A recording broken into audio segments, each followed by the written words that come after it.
Here's a tip for everybody. Well, I'm thinking about it in the kitchen, just getting it ready, because hamburger always has lots of grease with it. Bacon always has lots of grease with it.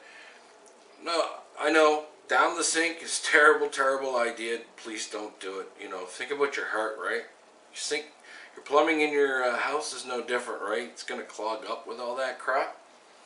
Well, here's what you do. If you don't eat peanuts or can't get a container like this, I'm sure you can find somebody who has them. Maybe even post an ad on Craigslist or Kijiji. I'm sure somebody would love to give you their old peanut can, but mine, I mark on the lid that it's old oil. It's not too disgusting, but it's a peanut can. Throw it on the counter when your frying pans, need to be drained. It's right there.